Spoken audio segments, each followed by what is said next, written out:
We have the best culture. In our culture, there is no place for a woman. In December 2012, a young student named Jyoti was on her way home from the movies with one of her male friends. They went by bus to their neighborhood in south of New Delhi. Unfortunately, they catched the wrong bus. She died in a hospital after being a victim of gang rape and sexual assault. Her male friend was beaten with very bad injuries.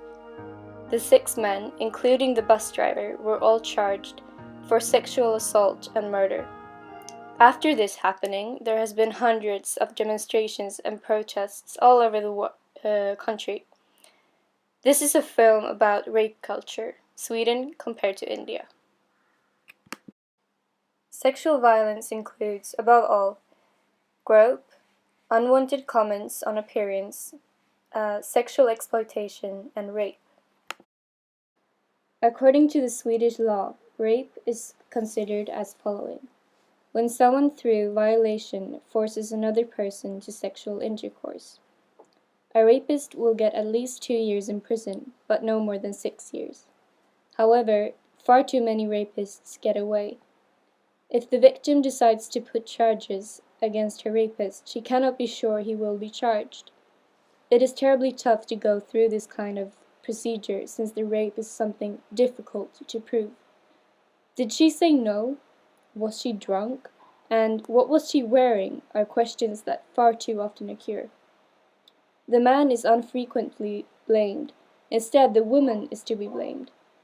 It is not often the rapist gets a fair punishment. Usually, if the rapist gets charged, he will be in prison for 2 to 3 years, while the woman will have scars for life. A person who robs a bank will get a longer punishment than a rapist in Sweden.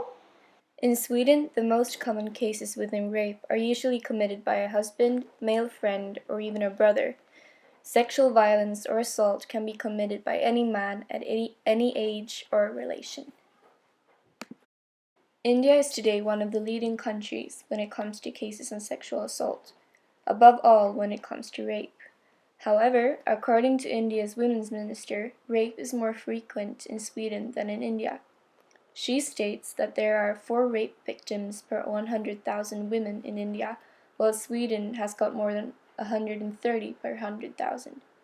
Not all agrees on this, and according to many women's rights activists, rape is something that is swept under the carpet. My thought on this was that there are more registered reports in Sweden than in India. However, rape in India might not be considered as bad as it is in Sweden.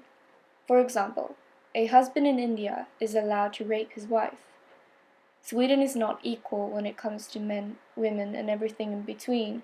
However, many women in India are in a much tougher situation. In India, rape is considered as the following: a man who has sexual intercourse with another person without her consent, a woman under the age of 16, a woman under threat, or with a woman who is married to another man. After the bus gang rape in 2012 in India, the reports on rape has decreased, and every man who is charged for rape will get a death sentence. Also, after the gang rape, there has been demonstrations all over the country.